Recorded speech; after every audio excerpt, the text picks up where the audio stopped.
So, you know how Amazon's like evil? Uh, do I know? What do you mean, evil? Like pretty much ruining all smaller businesses and destroying the economy Oh, and oh, definitely purchasing lots and lots of project products that are made with both child and slave labor. okay. Yeah, all that, all And that, all that stuff. and exponentially increasing the damage of climate change on the planet. I mean, I don't actually believe in evil, but if I was going to come up with a definition, that'd be about as close as I could manage. Oh, okay, fair enough. Um, but you know how we all, maybe not you, because, but we all still buy stuff from Amazon like all the fucking time.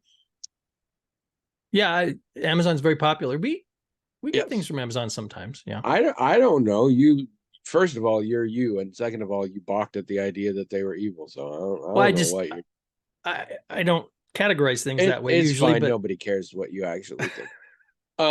Anyway, and it's a problem. I sometimes I struggle with this, and we do try if there is an option that's not Amazon that is of roughly equivalent convenience and price, we will go with it.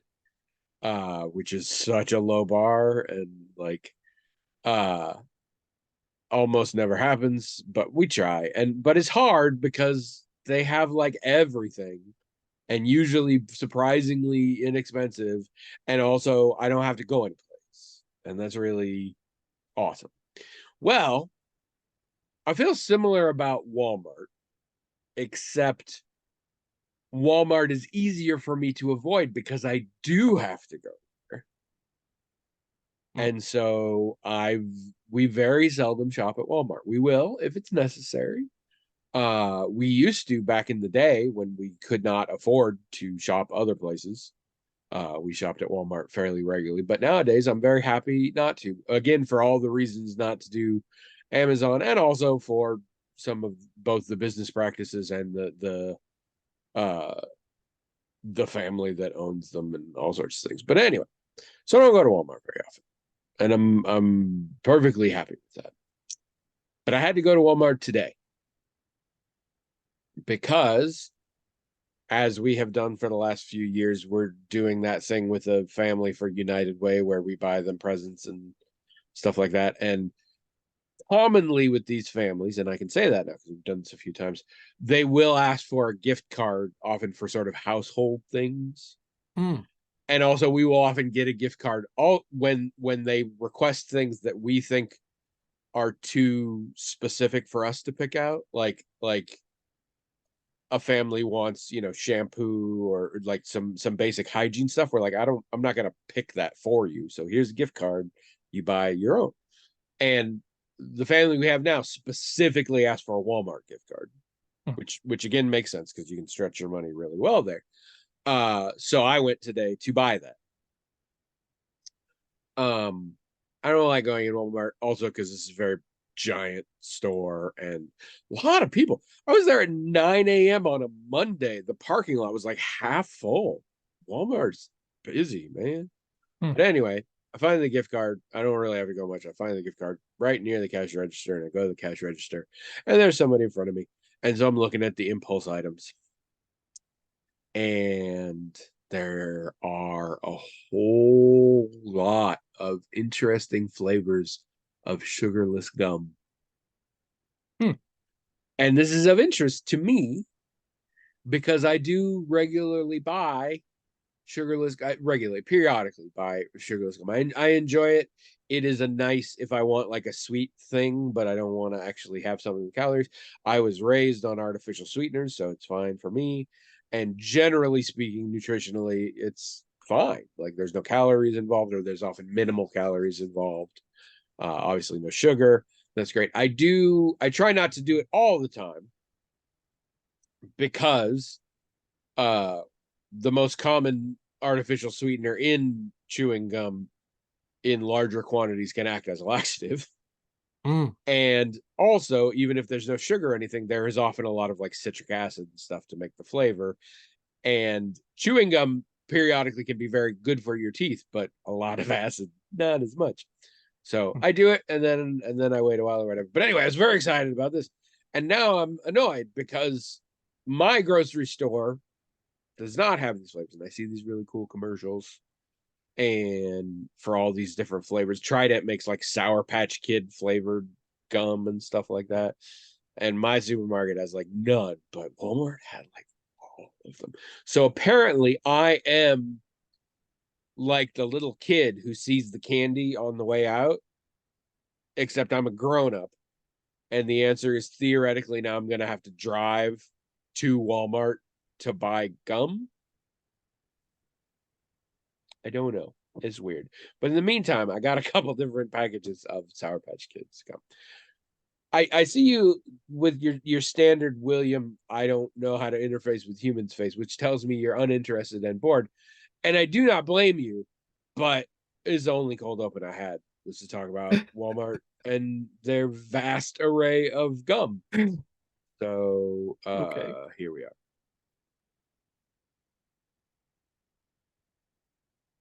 Make you start coming up with the opening. See how you do. Okay. Fucking 12 and a half years. I'm out of ideas, all right? Hello, everyone. Welcome to the Magical Talking Hat podcast, the only podcast in the world that has been trying for over 12 years to do ASMR. And nobody's mentioned anything, so I'm not sure we're doing it right, but we're still trying. Are we supposed to whisper more or Probably. get in closer to the mic? Crinkling, is that? Does that Crinkling's stuff a work thing? on you? Does that work on No, you? never. No. Yeah, me neither. For a very short period, I did watch some videos because depending on the specifics, they are relaxing because it's very soft spoken. But no, the supposed like weird effect in the back of your head or nothing like I have never had anything other than oh, this is calm. I like calm. I've been annoyed by them. Ah. They've annoyed me. Like someone plays, isn't this relaxing? It's the opposite of that. I would, in some cases. And some of them aren't relaxing. No. It depends on how you do it because it's a sound thing, and there's a variety of different ones, and I don't know if they all work for an a Semmerite or whatever you'd call somebody who can has that experience. Years ago, Cracked did a good video on that because one of them was sort of introducing it to this guy was introducing it to some women in the office he worked with, and they immediately are like, it's a sexy thing for you because it's like a pretty woman whispering or whatever. And he's like, no, it's not that. But then they found some other ones of like guys doing it, and this was a straight man, and he's like, well, okay, this isn't working as well. Maybe it was a sex thing because this isn't doing it for me anymore. Well, I mean, like, that's what it is. But I mean, if you enjoy it, whatever. If you enjoy this, whatever. But you're a weirdo. I'm Tony. And I'm William, and this is episode 665. So close. Yep. Man. I mean, we are going to disappoint our fans so hard next week. Yeah, probably. Or bring about the apocalypse. You got to listen to find out which it's going to be. I mean, it's going to be on the solstice and everything. So it's like maybe actually we'll bring about an extremely disappointing apocalypse. That sounds on brand. Yeah, I was going to say, if we bring about an apocalypse, it's going to be a disappointing one. Of course. I'm Apocalypse and you, well, never mind. You get it. You all get it. It's fine. That was good. Good one. For those of you just joining us for the first time, get ready next week. Disappoint apocalypse. If I thought I could possibly spell that, that would be the episode title, but I don't think I can. We have a hat. It is magic in that it has its own email address, themagicaltalkinghat@gmail.com. And people, every once in a while, Right into that email address, themagicaltalkinghat@gmail.com, with sort of whatever the crap they want, and sort of the hat, whatever the crap it wants, forwards it to us magically. His hat, no appendages, no USB port, nothing like that. Just magic. Forwards the emails to us. We read them, talk about them. That's it. But again, no emails. So just two white dudes talking about nothing. So we're like, imagine if Seinfeld had been a much less funny podcast with much smaller cast and production values and just like worse in every way. Yeah. We're that. That's We're us. basically Seinfeld. Off-brand, generic brand, not a lot worse. Yeah. Just generic brand. We're generic brand everything. Regional You name it. supermarket generic brand. Yes. Yeah. We are the try and save.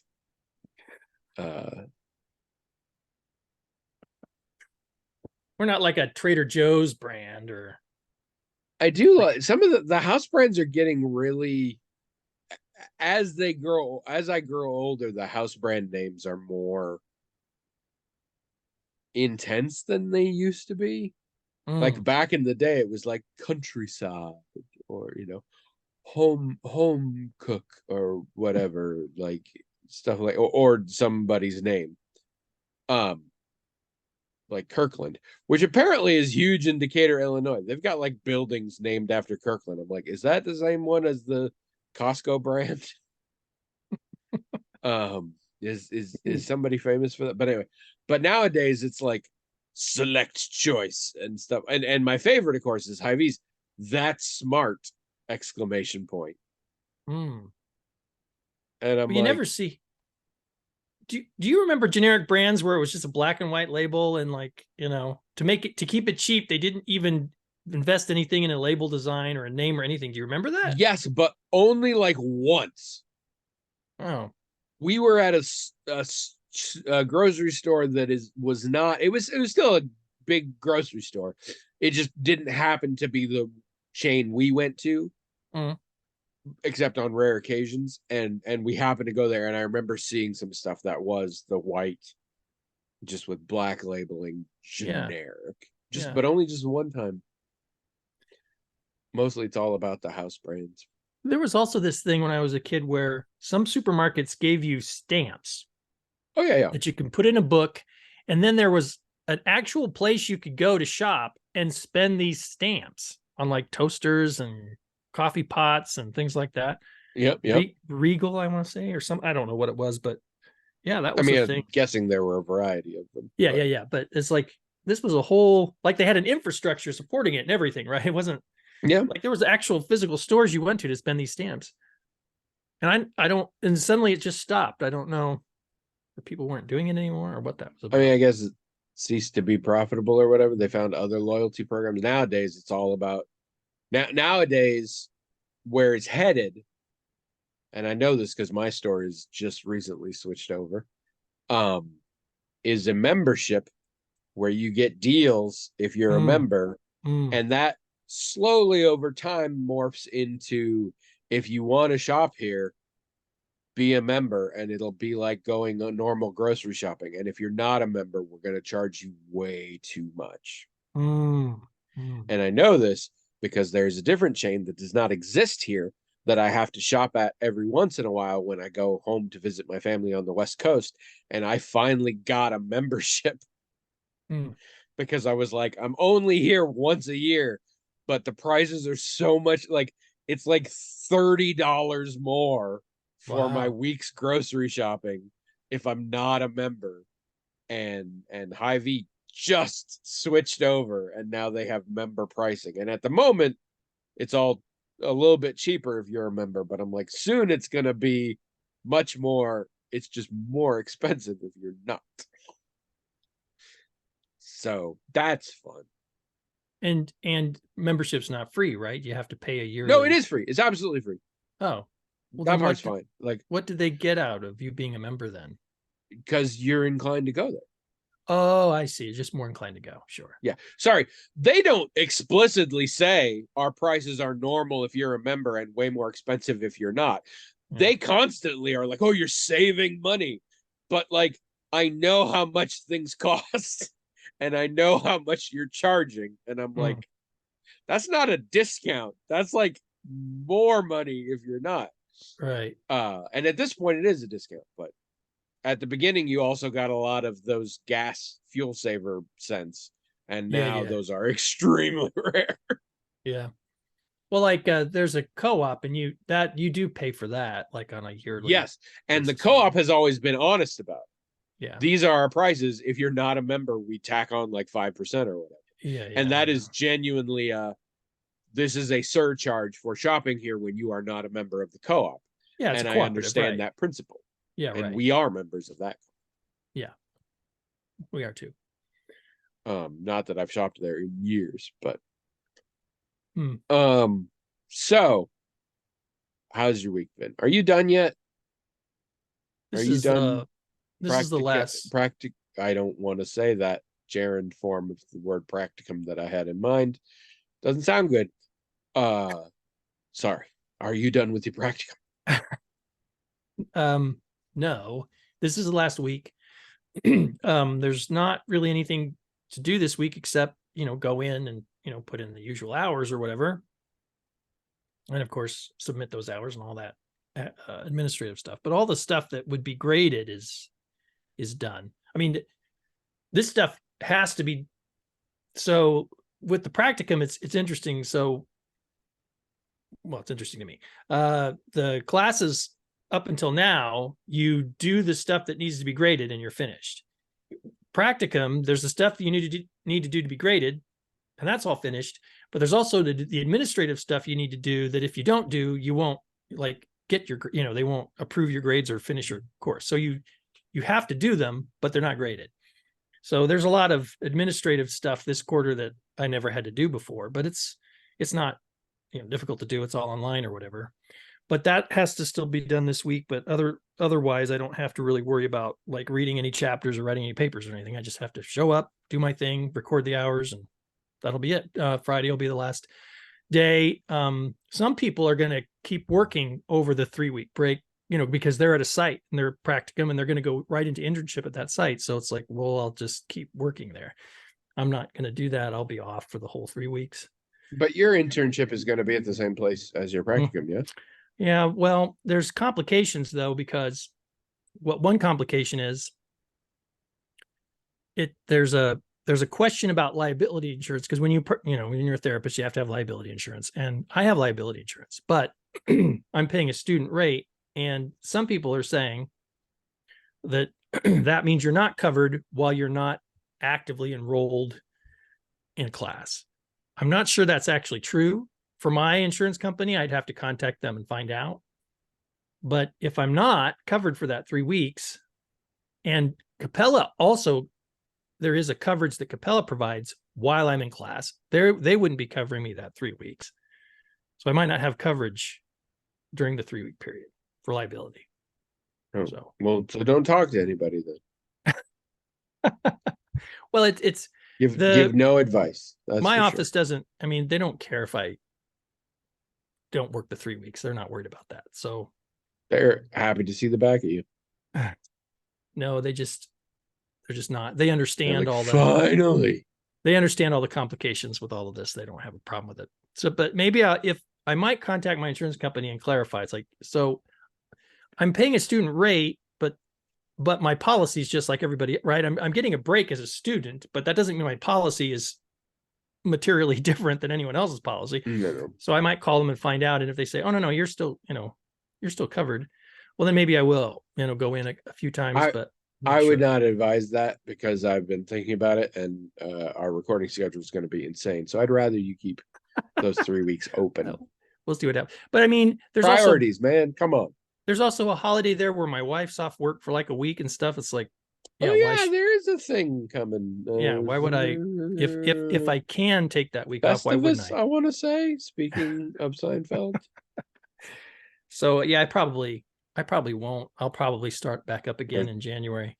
Hanukkah. I think Hanukkah starts like today. I Hanukkah's don't real remember. early this year. Yeah, I don't remember, but I think you're right. I think it is early. Yeah. Relative to Christmas anyway. What else? The kids were over most of the week because they had a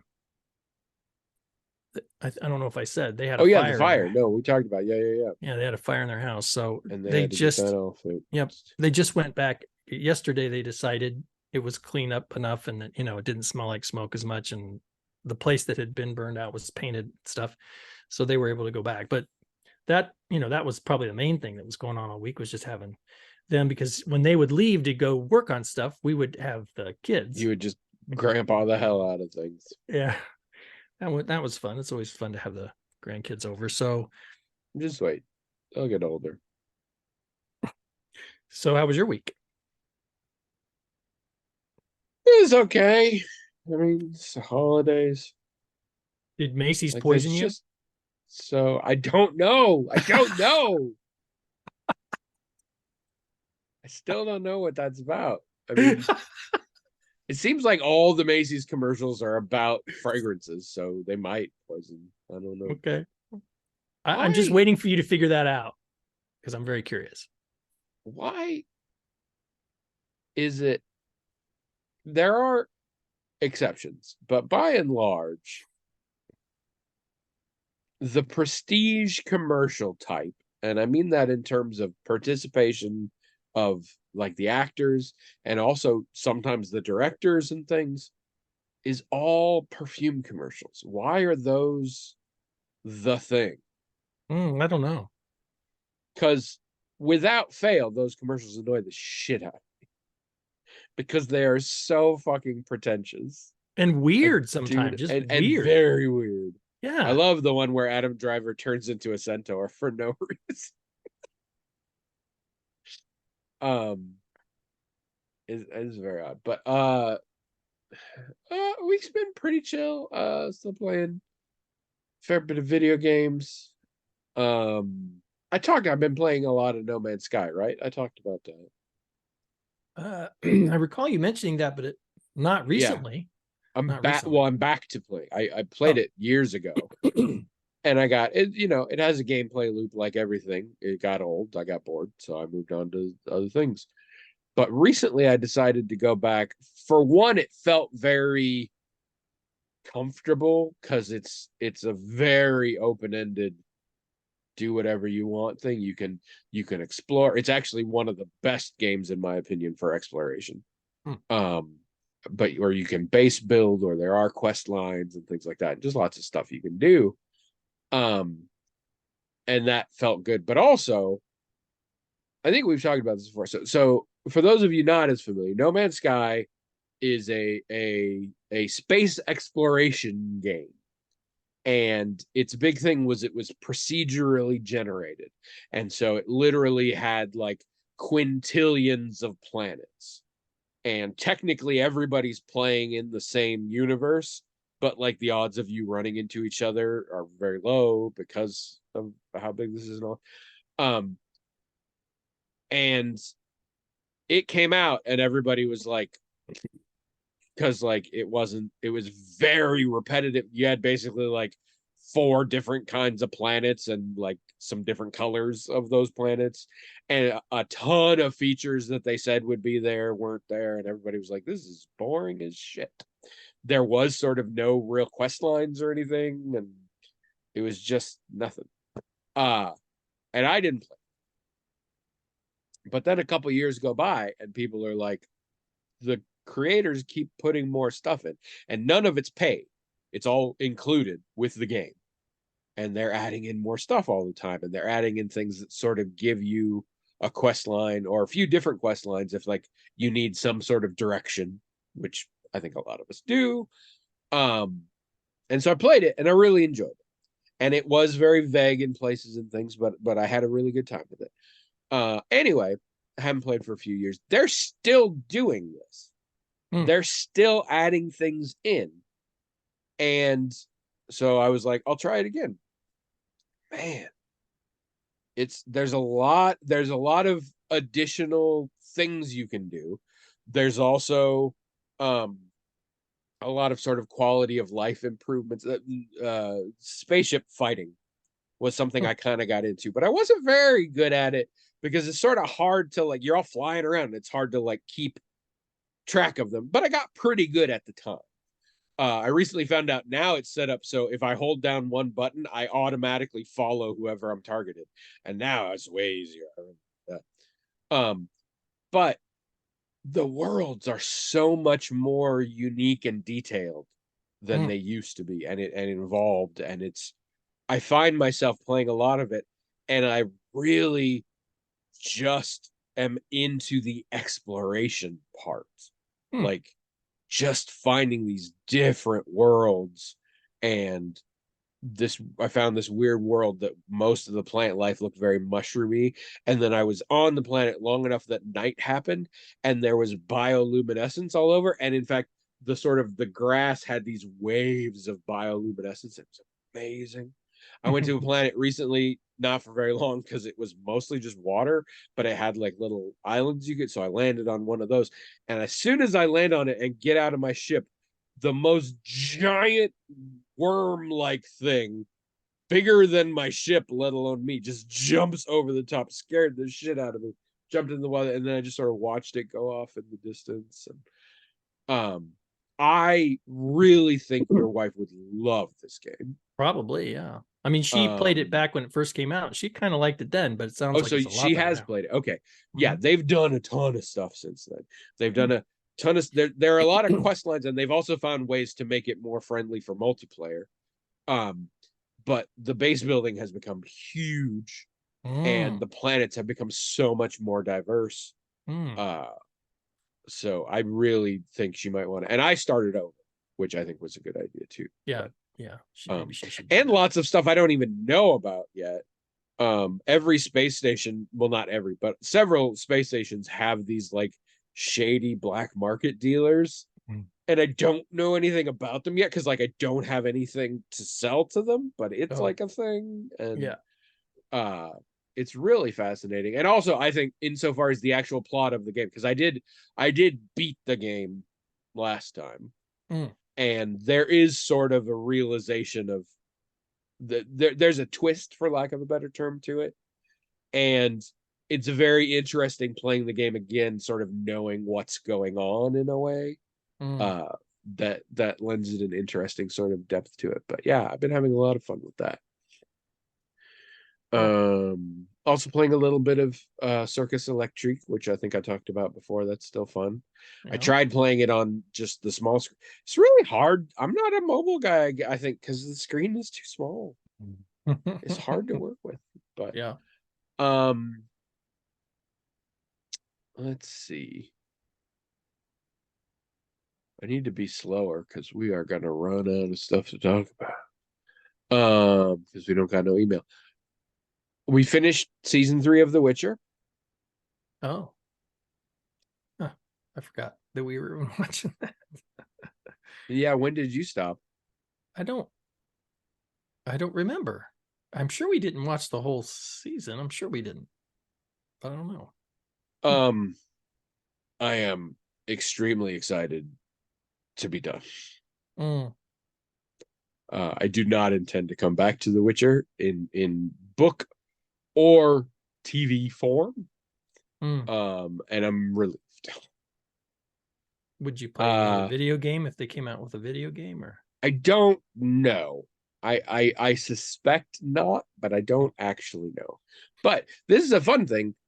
In finishing this, and knowing I wasn't going to come back, I did kind of a deep dive into the books versus the video games, or like where the stories are different and whatever. And I finally figured out the video games, in some cases, coincidentally match up, but the video game is whole cloth an unrelated story. Technically, they were licensed to use the characters and names and likenesses from the books, but to make up anything they wanted. And boy, did they. Which is very interesting because there are things in the TV show that I now believe were taken from the video games and never happened in the books. And apparently a lot of fans of the books have been really annoyed at the twists and derivations that the TV show has done. But when I read up on the plots and everything, the TV show is way closer to the books than I would have suspected. Oh. A lot of things that felt very much like television show decisions straight out of the books. There are some things that are like in different places chronologically, I guess. And maybe that's a thing. I don't know. I also dove in a little bit into why Henry Cavill left, and it's complicated and no one will ever really say because everybody still wants to be able to work with everybody in Hollywood and whatever. But I will say this. The first 2 seasons of The Witcher, and this applies to a lot of genre dramas for me in TV shows. Each season started off with me going, what the fuck are we? What is happening? What? Why? No. What? No. I'm not sure I'm into. Well, let's see.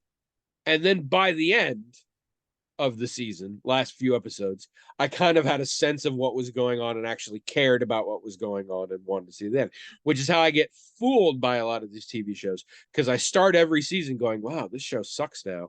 And by the end, I'm like, oh no, I'm really into it. And then the next season, and this happens with a lot of shows I got, but it happened with the first 2 seasons of The Witcher. Third season started off kind of okay. And in my opinion, by the last 2 or 3 episodes, went completely off the rails. Like, I don't understand. I mean, I strictly speaking, I understand what happened in the end of the season. I do not understand why any character did any of the things they did. Or why we made it into a TV show.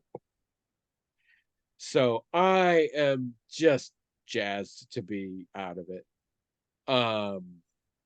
But I saw a trailer recently for an upcoming horror film whose lead is the one who plays Ciri in The Witcher. And so I'm kind of excited to see her in something else, because she annoys me a lot, but I think it maybe is the character and not the actor's fault. So I'll be curious to see.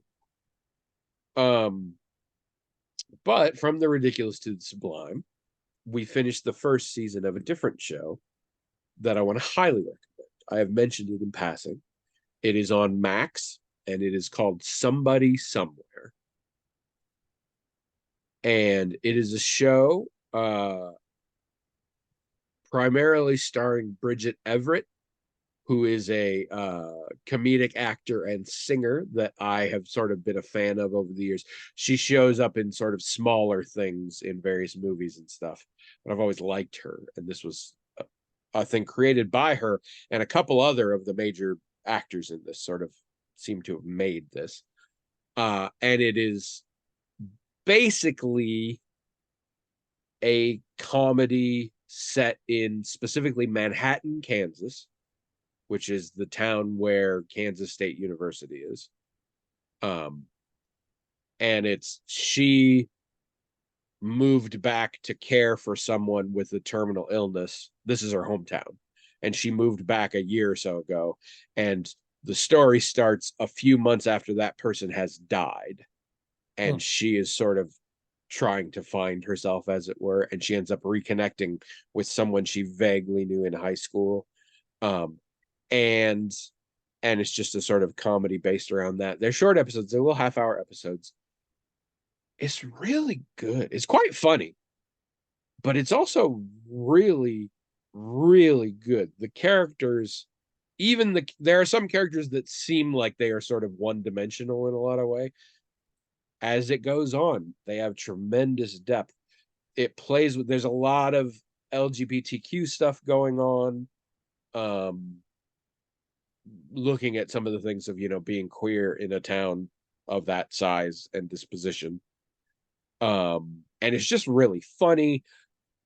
Trish and I suspect that some of it is improv, because there's just sort of a thing sometimes in performances where you're like, that didn't feel like it was being read from a script, but only certain parts of it. And just in like 7 half-hour episodes in the first season, the amount of dynamism and growth in the story and in the characters and in the relationships is really good. And it's got serious stuff. It has occasionally gotten me a little misty-eyed, and some of it's pretty serious stuff, but I didn't have difficulty with it. I didn't have difficulty watching it. It's just, I guess, funny enough, and it doesn't, again, sort of luxuriate in the trauma in the same way. But I highly, highly, highly recommend it to, I think, pretty much everybody. At least anybody who would listen to this podcast. Definitely you and your wife. Okay. It's a good show. It's got 2 seasons. I haven't watched the second season yet.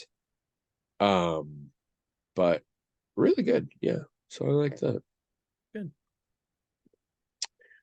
Also saw a movie from 1956 called The Killing. It is Stanley Kubrick's 3rd feature-length film ever. The Dark Corners review guy, I think I've talked about this before. He mostly just does funny reviews of shitty movies. But starting when COVID happened, he's a very serious film guy in his life. He started doing serious reviews of, in a lot of cases, sort of classic older movies and stuff that were available on streaming that he didn't think were shitty movies, that he just wanted to talk about as movies. And he sort of continued that even after sort of lockdown finished or whatever. And so recently he did one on this movie. And the big thing about this movie is it's a heist movie. And I, and especially Trish, love heist movies. And it's available for free. We watched it on Pluto TV. You can watch it for free. I mean, there's some commercials, but whatever. It's not bad. It's a very, very interesting movie. It has the sensibilities of a movie from the 50s.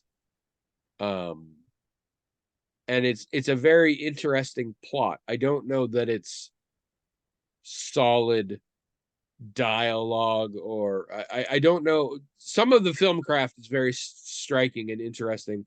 I don't know that all is, like, I certainly don't think this is like Kubrick's best work or anything like that. I mean, of course not, but it's interesting. It's not a bad heist movie. I kind of enjoyed it. I didn't know anybody in it except one of the guys plays a guy who, he's one of those faces that if you watch enough old black and white movies, you're just like, I've seen him in things. Right. And I mostly remember him as the guy from the Vincent Price Haunting of Hill House, or House on Haunted Hill, I forget which it is. He was the guy who technically owns the house, and he's one of the guests that night. And when you see him, you're like, oh yeah, I know, he's been in a ton of stuff. And it's a fun movie in that it plays with time a lot, and you never get lost, because for some reason there is omnipresent, almost Dragnet style narration in the movie. So it's like, at 11:55 on Thursday, Johnny went to this thing and he wasn't interested in the drinks, he was just here for some so that helps. But like, you jump back in time and forward in time sometimes in places, and it very purposely sets it up so you and the conspirators, no one knows the full plot. And so that's sort of the thing. You don't exactly know how you know what bits and pieces are involved, but it's not until the end that you sort of get the whole picture and all that. And I don't know, it's kind of fun. It's only like an hour and a half. It's not bad. Not a lot else though. Not much going on. Did I tell you when we saw Elemental? The Pixar. No, you didn't. Shame on you. I know. This was several weeks ago. I mean, you know, if you're a fan of Pixar, I think you would like it. I mean, it's not groundbreaking, it's not going to blow your mind or anything, but it's fun. And now I don't remember. I was going to tell you about this immediately. Now I don't remember all the details, but I remember hearing a very familiar voice at one point, just a bit part for like a few seconds. And I looked it up to make sure. And sure enough, it was Joe Pera voices someone in the movie just for a little bit of time. I thought that was pretty great. I love those weird ones. There's a I don't even know what cartoon it is. YouTube tossed me up the link one time. Griffin McElroy from My Brother and Me did a voice in some cartoon as he was like this weird, like mysterious shopkeeper for just like one scene. But it cracks me up because it's a voice I've heard him use in the Adventure Zone podcast as a character. Yeah. But it's like clearly that same voice. Another sort of interesting thing. I don't know. So the grandson, for whatever reason, while he's over here and the parents are working on their house, and he is looking for something to do. Obviously, he's a pretty rambunctious kid. Is he 2 yet? He's like 2.5. Oh, right. And so I don't know. Well, yes, I do. So when we went to the St. Louis Zoo, there's a section, and this was like several months ago. There's a section that has like automatronic dinosaurs or whatever. So we go into that section, and these dinosaurs, not only they move, but they make noises, and he would go up to them like as close as he could, and he'd roar at them. Like he wasn't scared of them or anything. He just went right up to them and he'd roar at them. And so, sometimes when we're like in a store that, well, like that the gift shop there, for example, this is an example, you'd see little plush sharks or whatever. He'll grab that and he'll roar, or you'll see a Tyrannosaurus Rex and he'll grab that and roar. And he just likes animals that he thinks of that either do roar or that he thinks of as roaring, whatever. So we got in our head yesterday, or not yesterday, but a couple days ago, that maybe he'd like that old 1978 Godzilla cartoon. So you can find it on that one. You can find it on YouTube. You can, and they have little, like, I don't know. And holy shit, does it not hold up? No. But he loved it. Like, it is hot garbage. But yeah, I can absolutely see a 2.5-year-old who's into roaring would be super into that. Loved it. Every time they called, they use that little button to call Godzilla, and Godzilla comes up out of the water. He's yay! He gets all excited. And pretty soon he was doing this little thing. He'd be walking around and he'd go like this. Whoop. Roar. It was so funny, and he loved it. He just loved it. And so his folks get back here, and they'd never seen it. I mean, because it's between 78 and 81 or something. Yeah. I don't know if they even knew it existed. And I don't think it was particularly successful even at the time. No. There have been more reboots of Godzilla in animation than there have been in film, I think. Because there have only been like 3 or 4 different Godzillas in film. There have been a lot of cartoons of Godzilla. Yeah, they have been. And I've seen most of them. And Toho made this. I mean, this was... Yeah. This was back in the day. And they were like, what's hot right now? Scrappy Doos. You need a Scrappy Doo. So let's give Godzilla a Scrappy Doo. I don't know how interested he was in Godzuki, but what was interesting to me watching it was how committed the writers were to, like, so there's a scientist in it. The lead scientist is the Quinn, Dr. Quinn. I forget her last name. It's a woman, but every once in a while there would be some dialogue that was like, where the writers seemed to really want to pay respect to the science. I don't know, like, they would, like, here's one. And this is a perfect example. So at one point, 2 of the characters, they needed to get down to depth where a couple other characters were trapped in the ocean. And they decided, Well, Godzilla could like protect them in his hand, right? He could put him in his hand and go down. And then the guy said, and it'll be airtight and pressure something. So it's like the writers felt like this guy had to make a comment about, oh, we'll be able to breathe and there won't be any pressure problems. Like the kid is going to care who's watching, right? It's like this, they constantly did little things like this. Like, we need to cover the science of what we're doing here. And of course it didn't. Of course that's absurd. Yes, but whatever. But meanwhile, at the same time in this country, we're doing what? The Super Friends? Where like the Flash can do literally anything if he uses the phrase vibrating atoms. And that's the show where they went to space and sometimes they had helmets and sometimes they didn't, like the same characters for no reason.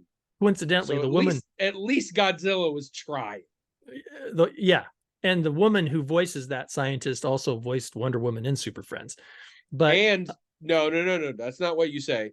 The woman who voices that scientist also voiced 80% of all the female characters in Super Friends. I mean, that's true. But yeah, every once in a while they'll say something that's like, oh, we need to cover the science of this plot. And I just think it's hilarious because it's like, this is a ridiculous cartoon. And sometimes it's situations like that where no, a creature's hand is not going to provide oxygen and pressure.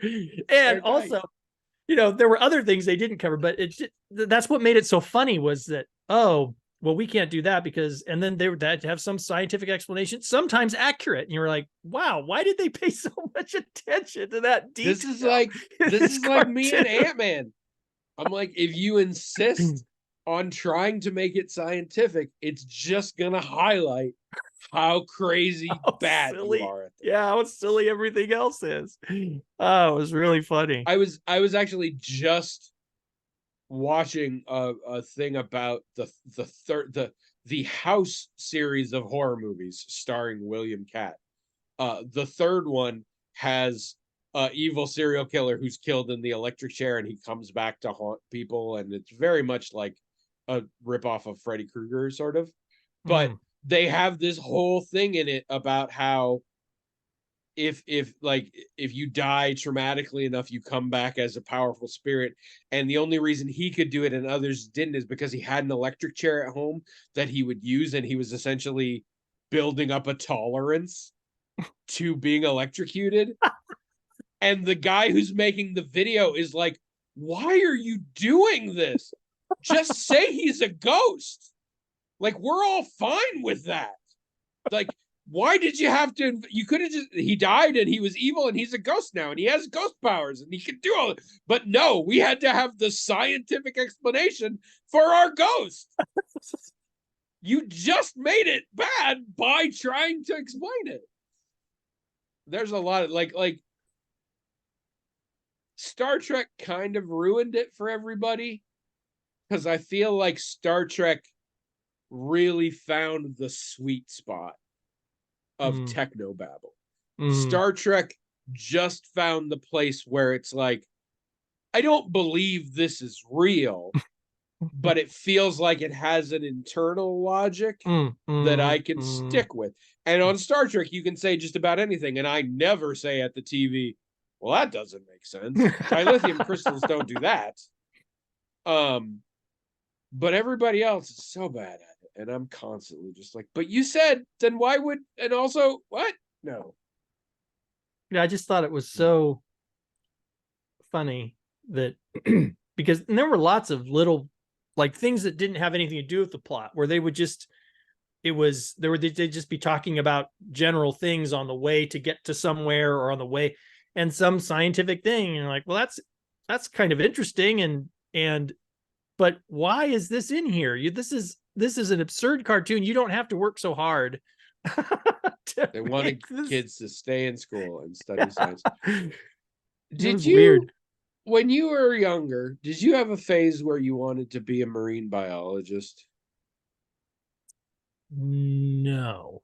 Did you know anyone who had a phase? Well, I think I knew. I mean, I knew a lot of kids who went through the I want to be a veterinarian stage. I knew a lot of kids that liked that.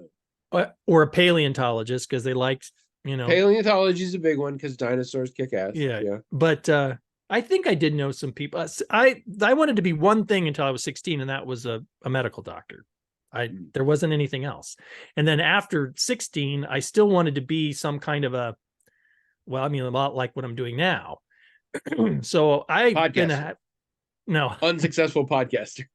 I've had a pretty steady vision of being some kind of a healthcare oriented clinician or whatever my whole life.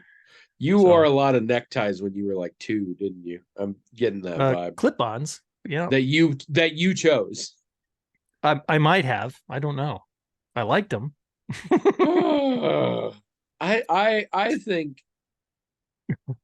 I think you should consider it lucky you didn't end up as a mortician. Like, you just had such clarity of purpose and identity that's the kind of person who ends up as a mortician, I think. Really? Like, you could have been there. Yeah. Maybe it's the ties. I don't know. It came up. I had a fairly long period of time where I wanted to be a marine biologist. Oh, okay. That's interesting. And it seems like 1 out of every 3 humans, at least, or Americans at least, had a phase when they were, it's very close. Like, paleontologist is like just barely edging it out. It seems like so many kids. And it comes up because recently one of my nibblings, who is in high school, is like very strongly wants to be a marine biologist. And part of me is like, oh, I remember that. And part of me is also like, that's going to involve a lot of math and science, and you both hate that and are not good at that. and like, you're old enough to know that. Like, you're old enough now that you should be starting to look at colleges, and they're just like, I want to be a marine biologist. Like, okay, maybe you should do like one thing to walk down that path. But, you know, good uncle sometimes. But like, so it just popped into my head. I recently, a few weeks ago, Jason Momoa hosted Saturday Night Live, and it came up in that he had a period of time where he wanted to be a marine biologist. Like, so many of us. I don't know what it is. I guess there was one other thing I was interested in being, but I didn't really talk about it very much. I don't even know I've told a lot of people about it, but I often thought about being a traveling entertainer. You know, like those people, like when you go to the Iowa State Fair, there's performers wandering around all the time doing various things, juggling or magic acts, or they have some kind of a puppet type of so like a busker, but kind in of a more official capacity where like you are hired to do such things. Or like when you go to Renaissance fairs, there's these people that do this for a living or whatever. I didn't really think of it in a Renaissance fair context, but I think because I'd experienced it at the state fair, I think I thought of it in that context. I thought that would be really fun to do that. And state fair. I did, I practiced ventriloquism when I was a kid a lot, and I wanted to learn how to juggle. That's never quite worked out. And I wanted to learn all kinds of things that I thought would be handy for that kind of occupation. And I did things like I actually studied certain, traveling entertainer type skills, thinking, I can learn how to do this. So in fact, in a way, I did more stuff on a day-to-day basis for that kind of thing than I ever did for any other interest. If you had been born like 10 years earlier, you would 100% have been in the circus. Like, there's no way that would. I'm not saying you would have stayed in the circus, but you definitely would have had a stint in a circus. I still like, when I know people that do that kind of thing, or like I'll watch a performer at the fair and I'm very interested in what their skills are, how well they've worked on their craft and how effective it is. And, I kind of think about what their life must be like. And of course, some of it, one of the reasons I never did that is because I think there's a lot of things about it I wouldn't like, obviously. So I just never. Well, you could just ask Jazz, our resident expert on circus folk. Yeah. But that was, he turned out okay. So it's not just a fantasy I had. I took it very seriously for a very long time and then just decided it wasn't for me, I guess. Did you ever think of that, being a performer or being an entertainer like that? Well, no, I would say my longest running what I want to be when I grow up was, and says something about my upbringing as well. I specifically wanted to have a PhD in performing arts. Oh, wow. Yeah. Yeah. Because I learned about PhDs and I knew performing arts was a thing you could major in. And so that's what I wanted. And I was supported in this by my family, which at the time seemed very sweet, but now makes me very angry because it wasn't until well into my adolescence that some other person helpfully pointed out there is no such thing.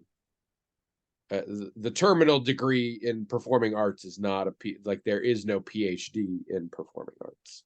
Oh, I didn't know that actually. Because I didn't know there was. I didn't know you could get a degree in performing arts until I was like second year in college, and I realized, oh, that's a thing.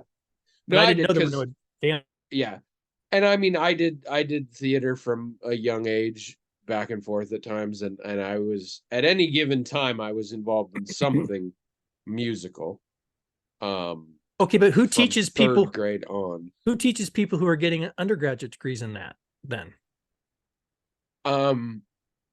Well, there are advanced degrees in performing arts, just not a PhD. I believe there are some specific ones that are specifically about arts. I don't know. I keep thinking of Masters of Fine Arts, but that's fine arts, not performing arts. There are advanced degrees. They're just not a PhD. I see. I see. But that was my big one for a long time because I wanted to perform and I didn't know what, singing, acting, whatever. And of course, I've always talked about, and unfortunately, I was too old and too built like this by the time I made this realization. But one of those, like, if I could go back and do everything over again, I want to be a dancer. Really? I've always wanted to be a dancer. And I think it's because I love music so much. And to me, for some reason, I've never had the draw to compose music. That has never been a calling for me.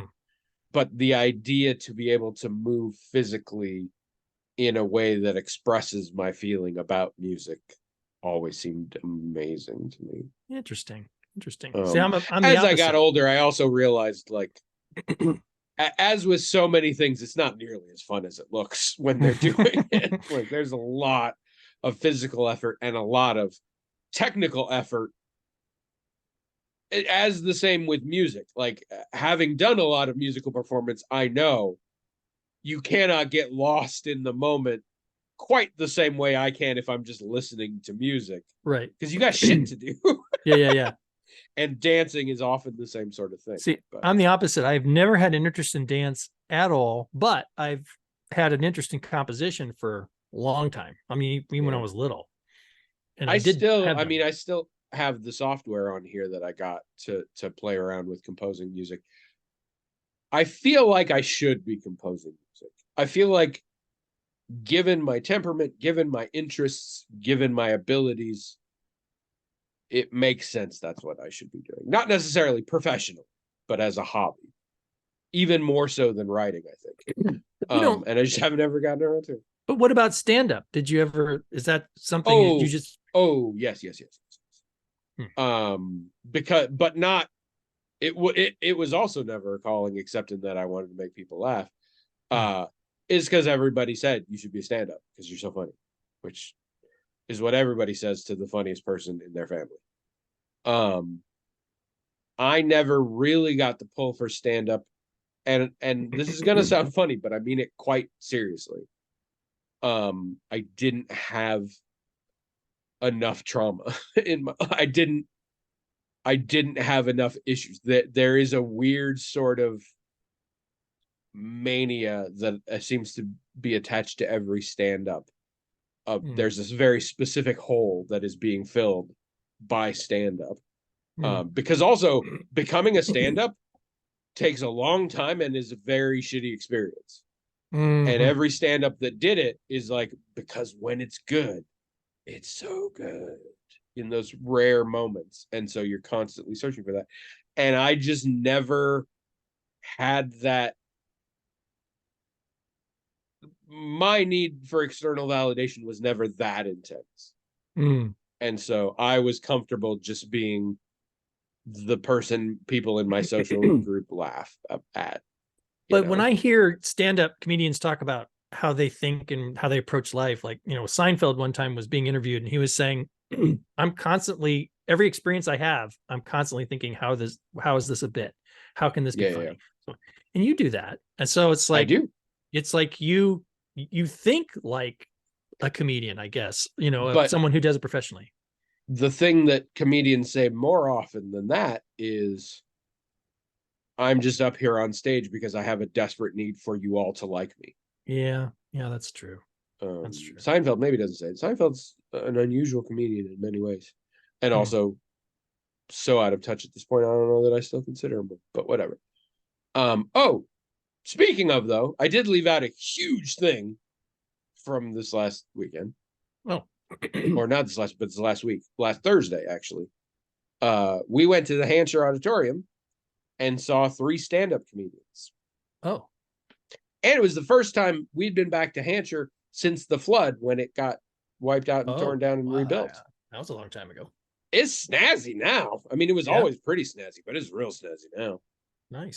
It is funny because it had that, what I think of as like 70s snazzy before. Yeah. And now it's like, oh, this is like modern snazzy. But we went specifically because one of the comedians was Aparna Nancherla, who we are pretty decent fans of, and more so fans because she is one of the voices, one of the characters in The Great North. But we were kind of fans of her stand-up before then. And so we went to see her. There was an opening act, Dylan Adler. He was pretty good. I didn't know much about him. I might look up more about him. I don't know yet. And then it wasn't a opener feature headliner. It was 2 headliners, basically. Aparna and then a woman named Atsuko Okatsuko, I think was her name. Atsuko was definitely her first name. And I think the last name was Okatsuko, who I'd never heard of. But who's really funny. And so that was a really good time, and time to get out and see comedy, and I had a good time with that. And I'm gonna do the unthinkable, and I'm gonna spoil one of Atsuko's jokes, the last joke she ended with, because it cracks me up. How do you know when a joke is a dad joke? When it becomes apparent. Pretty good. Pretty good. It's really weird. She, like, her whole set was really crazy, and she's very physical and all sorts of stuff. And then for some reason, she ended on like a couple of puns. It was very strange, but had a fun time with that. I do.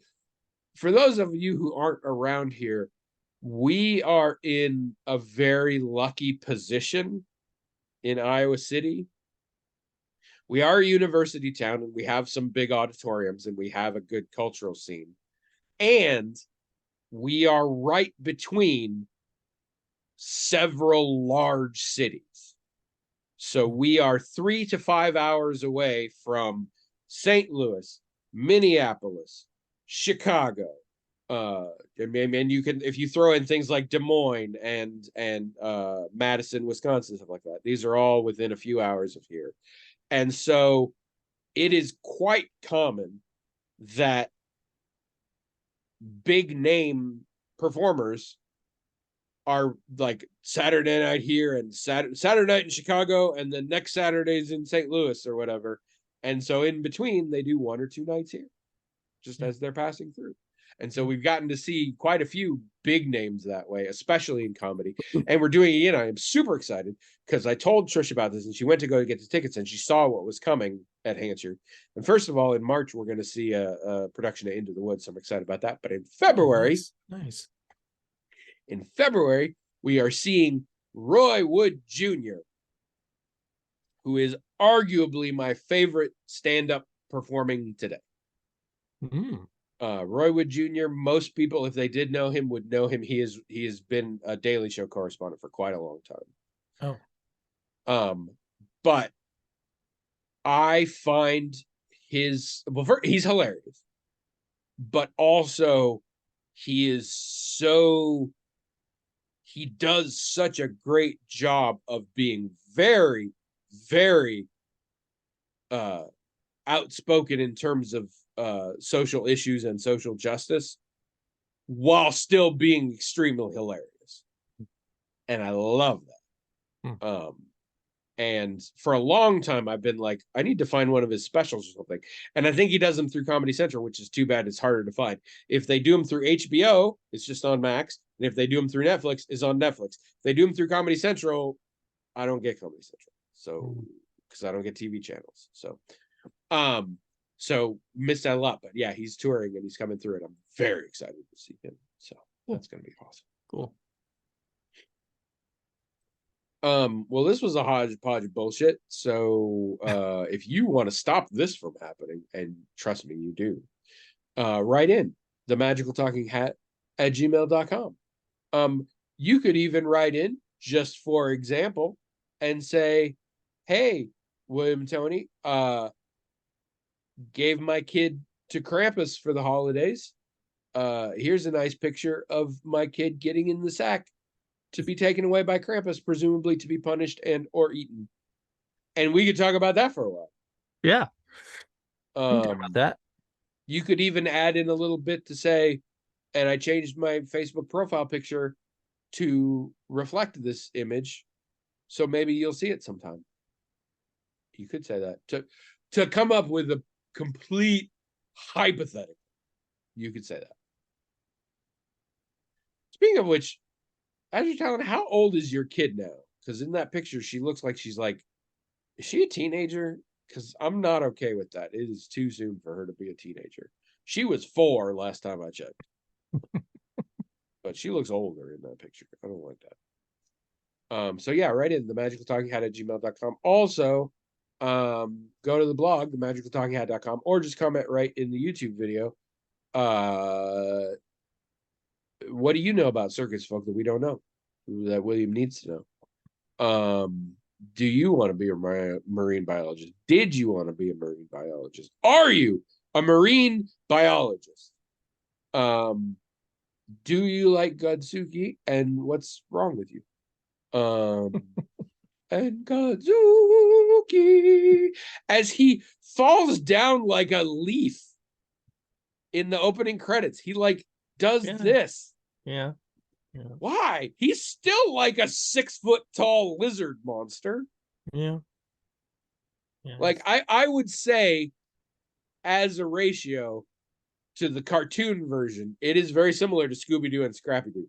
Yeah. Like Godzilla and then Godzuki. Godzuki's still kind of big, but just compared to Godzilla, he's like a little. Right. And dumb, which is also a classic of the time period, is a goofy, cute, and really stupid side character like that. Yeah. Which Scrappy-Doo was not. So I guess different shows do things differently. I don't know. This is the only TV show I've ever had, and it's purely for ASMR purposes. Does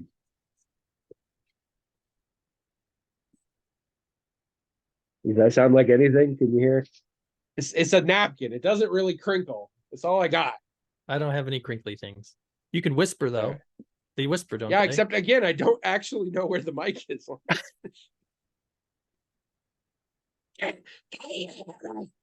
Does this do anything for you? Relax. Be calm. I'm gonna asthma you. Amser. Is this amsering you? Are you amsered? Be calm.